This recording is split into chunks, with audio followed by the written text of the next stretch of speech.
Lovely to see you ma'am, कैसी हैं आप? अभी शो हो जाएगी। आप कैसी हैं? अल्हम्दुलिल्लाह आई एम गुड। माहम, अभी तक जितने प्रोजेक्ट्स किए हैं, प्रोजेक्ट्स तो सुपर हिट गए हैं, लेकिन उसी के साथ साथ आपकी परफॉर्मेंस भी बहुत स्टैंड आउट करती है। तो कैसे प्रिपेयर करती हैं खुद को किसी भी रोल के लिए? अब तक जो मुझे डायरेक्टर्स मिले हैं अल्हम्दुलिल्लाह वो बहुत अच्छे हैं, क्योंकि मुझे डर लगता है जब हम नए सेट पे जाते हैं तो पता नहीं है किसका कैसा मिजाज हो।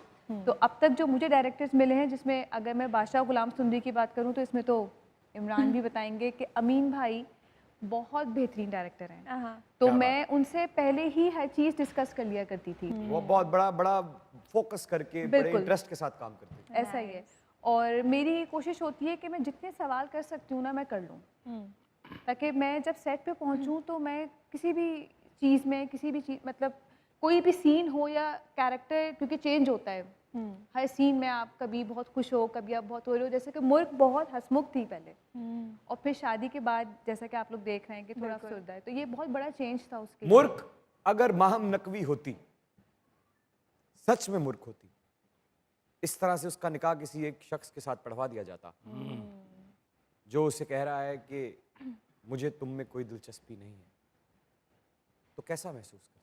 बिल्कुल मुल्क की तरह। क्या महसूस कर रही है? बिल्कुल टूट सी जाती।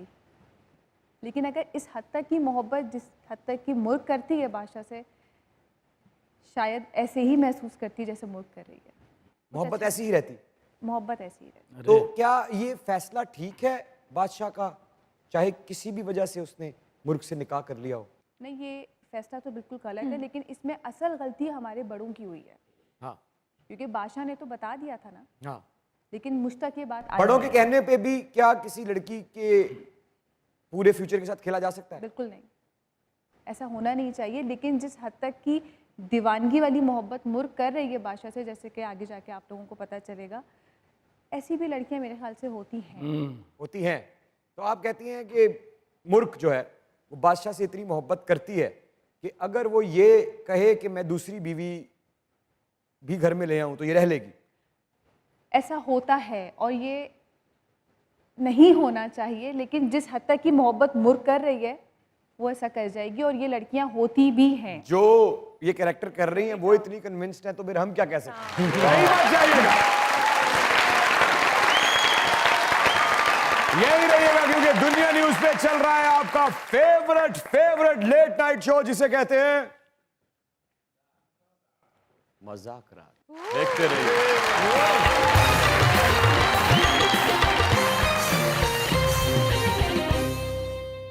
वेलकम बैक टू मजाक रात।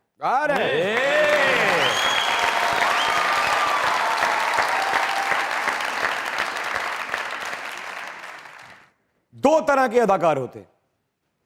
एक तो ऐसे कि अगर वो जिंदगी में अदाकार ना बने तो उन्हें ऐसा लगता है कि उनकी जिंदगी का सबसे बड़ा हादसा हो गया है, और दूसरे वो जो कि बहुत से हमारे पास यहाँ आके कहते भी हैं, जिनमें से एक मैं भी हूं, जो हादसाती तौर पे अदाकार बन जाते हैं। आप किन में से हैं? मैं इनमें से हादसाती तौर पे बनी हूँ। अच्छा, शौक मुझे बचपन से था, मौका नहीं मिला था। आप तो फिर दोनों कैटेगरीज में फॉल करती हैं। दोनों मैं एग्जैक्टली ये यू कैन से कि मैं दोनों में फिट हो सकती हूँ, क्योंकि शौक था बहुत ज्यादा। लेकिन किस उम्र में शौक पैदा हुआ? मैं बहुत छोटी थी, 2 महीने की?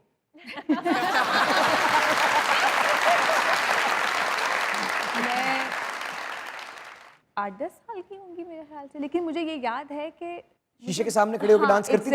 एग्जैक्टली, और अपने आप को रोते हुए देखना, ये सब शीशे में कि मेरे साथ ये हुआ है तो ये गलत हुआ है, मैं रोते हुए कैसी लग रही हूँ, या मैं रोते हुए अच्छी ही लगूँ, ये चीज़ अपने लिए कॉन्शियस होना, हर वक्त अच्छा लगना, ये सारी चीज़ें थी। लेकिन मौका कभी भी नहीं मिला। 2 तरह के हुस्न पसंद होते हैं, एक जो किसी दूसरे में हुस्न को तलाश करते हैं, और एक जो खुद को हसीन समझते हैं और देखते रहते हैं। मैं दोनों हूँ, इसमें भी मैं दोनों हूँ। अच्छा, मुझे खूबसूरत लोग भी बहुत पसंद है और मुझे अच्छा लगना भी बहुत अच्छा लगता है। और आपको खूबसूरत होने का यकीन भी है? हाँ, अब है।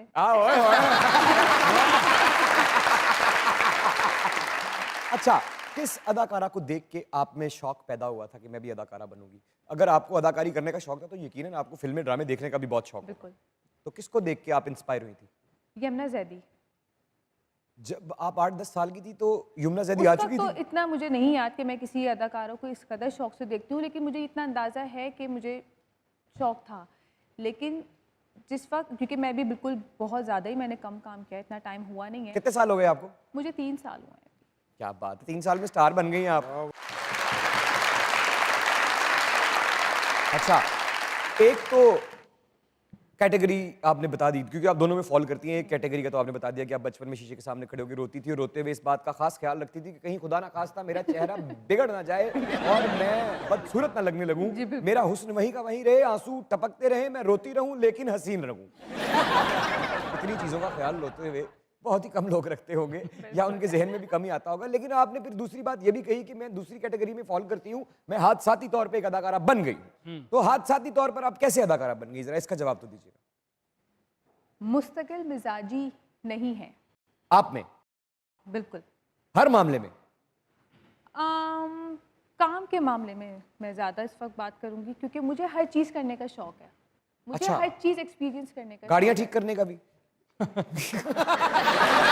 किसमें इंटरेस्ट है? जैसे कि मैं एक आर्टिस्ट भी हूँ, मैं पेंटिंग वगैरह भी करती हूँ। तस्वीरें बनाती हैं? जी बिल्कुल। सिर्फ खूबसूरत चेहरे बनाती है ना आप? ਜਾਂ ਮੇਰੇ ਵਰਗੀ ਵੀ ਬਣਾ ਲੈਂਦੇ। ਉਹ ਜਿੱਥੇ ਰੰਗ ਡੁੱਲ ਜਾਏ ਫਿਰ ਇਹੋ ਜਿਹੀ ਆਪੇ ਹੀ ਬਣ ਜਾਂਦੀ। सिर्फ, अच्छा सच्ची बात है, सिर्फ खूबसूरत चेहरे बनाती है ना? चेहरे भी और खूबसूरत मंजर भी। मैं सिर्फ चेहरों की बात कर रहा हूँ। चेहरों से ज़्यादा मंजर। लेकिन जब भी जो भी चेहरा आज तक बनाया है वो खूबसूरत बनाया है ना? बिल्कुल। क्या बात। हुस्न पसंद होना कोई बुरी बात थोड़ी है। वाह। नैन नक्श बड़े देख देख के, नाक ऐसी हो और होंठ ऐसे हो, छोटी छोटी डिटेलिंग। यानी 3-4 तस्वीरें रगड़ के ਤੁਸੀਂ ਇੱਕ ਬਣਾਉਂਦੇ। अच्छा, तो बताइएगा फिर कैसे बनी आप अदाकार? तो फिर आर्ट की तरफ शौक था, पहले एग्जीबिशंस करती रही। फ्रेंड्स काफ़ी इंटरेस्टेड थे कि तुम ट्राई करो, कमर्शियल साइड पे ट्राई करो, क्योंकि मैं थोड़ी इस तरह की थी अपनी ग्रुप में कि जो लाइमलाइट टाइप होता है ना, कि आप क्या पहनोगी, तुम क्या करोगी, तुम आओगी वहाँ पे तो तुम किस तरह से कैरी कर रही हो, इस तरह से लोगों की नज़र में रहती थी।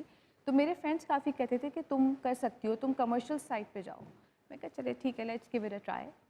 और फिर मैंने कमर्शियल्स के लिए ट्राई किया। I was not serious about that at all, लेकिन अंदाज़ा नहीं था कि मामला इतने सीरियस हो जाएंगे कि काफ़ी हिट मेरे कमर्शियल्स गए। कि कैमरा आपके इश्क में गिरफ्तार हो जाएगा और आपकी तरफ रिश्ता भेज देगा। अच्छा, तो फिर कमर्शियल साइड से फिर ड्रामास की तरफ भी मैंने कहा चलो ठीक है ट्राई करते हैं। मुझे नहीं था यकीन, मैंने कहा मैं कर लेती हूँ, ये शौक़ मेरा बचपन का है, लेकिन अब जाके मैं क्यों ट्राई कर रही हूँ। लेकिन मैंने कहा चले ठीक है। वो जब हुआ तो वो भी मैंने एक्सपेक्ट नहीं किया था, वो बहुत ज़बरदस्त तरीके से मामला आगे बढ़ गए। ड्रामे में कैसे पहुंची आप? ड्रामे में कैसे पहुंची मैं, कमर्शियल्स की तरफ से होते होते मुझे कॉल आती है फिर एक हमारे प्रोडक्शन हाउस से कि एक कैरेक्टर है, and I was not serious about that. मैंने कहा पता नहीं ये सही प्रोडक्शन हाउस है भी या नहीं, तो डर भी लगता है prank ना कर रहा हो। एग्जैक्टली। तो फिर मेरे कुछ फ्रेंड्स बने थे कमर्शियल हमारी इंडस्ट्री साइड से, तो उनसे मैंने सब चीज़ें पूछी। मैंने कहा यार इस तरह से कॉल आई है, क्या करूँ, जाऊँ या नहीं जाऊँ। उन्होंने कहा नहीं ये बिल्कुल सही है, ड्रेस है, सब कुछ सही है, तुम जाओ बात करो। फिर जब मैं गई तो वहाँ डायरेक्टर साहब से डायरेक्ट मुलाकात हुई। कितने सीन थे उस ड्रामे में? उसमें तो बहुत कम थे। बिल्कुल मैंने खुद उनसे कहा था, मैं कहा देखिए ये मेरा फर्स्ट अपीयरेंस होगा एज एन एक्टर, तो एक्ट्रेस, तो इसलिए मैं ज़्यादा सीन नहीं लेना चाहूँगी। लेकिन थे कितने? दो? नहीं 2 से तो ज़्यादा 5? होंगे, 15-20 तो होंगे 15? सीन। हाँ। तो फिर ये बात जहन में रखिएगा जो लोग आज ये शो देख रहे हैं और आज मुल्क को कामयाबी के बहुत, बल्कि कामयाब देख रहे हैं, बहुत करीब नहीं कहूँगा, क्योंकि बहुत जो उनका ख्वाब है वो तो कोई और है, वहाँ तो उन्होंने बहुत जल्द पहुँच जाना है, लेकिन जहाँ वो पहुँच गई हैं वो बहुत से लोगों का ख्वाब है। तो शुरुआत उन्होंने 10-15 सीन से की है। क्या बात, ये बात अपने जहन में रखिएगा। क्या बात। मेहनत, लक और कंसिस्टेंसी, चुनाव, स्ट्रगल, ये सब मसाले जब एक हंडिया में डाले जाते हैं तब एक खूबसूरत सी डिश बनती है क्या बात, और खाने वाले उसकी तारीफ करते हैं। क्या बात। ਸਨਾਵਲ ਸਾਹਿਬ ਵੀ ਇੱਕ ਪ੍ਰੋਡਕਸ਼ਨ ਹਾਊਸ ਗਏ ਨਾ, ਇਹਨਾਂ ਜਾ ਕੇ ਕੰਮ ਮੰਗਿਆ, ਉਹਨਾਂ ਕਹੀ ਤੁਹਾਨੂੰ ਦੱਸਾਂਗੇ। ਨਿਕਲ ਕੇ ਗਏ ਨੇ ਤੇ ਅੱਧੇ ਘੰਟੇ ਬਾਅਦ ਫੋਨ ਕਰ ਦਿੱਤਾ। ਲੱਕ ਹੁੰਦੀ ਨਾ ਬੰਦੇ, ਇਹ ਵਾਪਸ ਗਏ ਨੇ, ਕਹਿੰਦੇ ਯਾਰ ਜਦੋਂ ਤੂੰ ਪਹਿਲੇ ਆਇਆ ਇੱਥੇ ਸਾਡਾ ਮੋਬਾਈਲ ਪਿਆ ਸੀ। ਉਹ ਅਸਲ 'ਚ ਭਾਜੀ ਗੱਲ ਇਹ ਸੀ ਕਿ ਮੈਂ ਉਹਨਾਂ ਦਾ ਨੰਬਰ ਮੰਗਿਆ, ਉਹਨਾਂ ਨੇ ਨੰਬਰ ਨਹੀਂ ਦਿੱਤਾ। ਮੈਂ ਕਿਹਾ ਫੋਨ ਲੈ ਜਾਂਦੇ, ਇਹ 'ਚ ਨੰਬਰ ਹੈ ਹੀ ਹੈ ਉਹਨਾਂ ਦਾ। ਇਹ ਚੋਰੀ ਤਾਂ ਨਹੀਂ ਪਾਇਆ ਨਾ। ਉਹ ਅਗਲੇ ਨੇ ਫਿਰ ਜਦੋਂ ਮੰਗਿਆ ਮੈਂ ਕੱਢ ਕੇ ਫੜਾਇਆ ਨਹੀਂ। ਹਾਂ ਮੈਂ ਹੁਣ ਜੀ ਜਦੋਂ ਸ਼ਾਦੀ ਹੋਈ ਤੁਹਾਡੀ ਬਾਦਸ਼ਾਹ ਨਾਲ, ਉਹ ਵਲੀਮੇ ਵਾਲੇ ਦਿਨ ਤੰਬੂ ਵਾਲੇ ਉਹਨਾਂ ਨੂੰ ਖਿੱਚੀ ਫਿਰਨ, ਮੈਂ ਕਿਹਾ ਕੀ ਹੋਇਆ? ਕਹਿੰਦੇ ਨੇ ਬਾਦਸ਼ਾਹ ਨੇ ਪੈਸੇ ਨਹੀਂ ਦਿੱਤੇ। अच्छा माहम, जब हमारी कराची मुलाकात हुई थी तब आप कहीं अब्रॉड मूव होने का सोच रहे थे। अब की क्या सूरत हाल है? माशाल्लाह ड्रामा हिट हो गया। अब मैं बीच में फंस गई हूँ।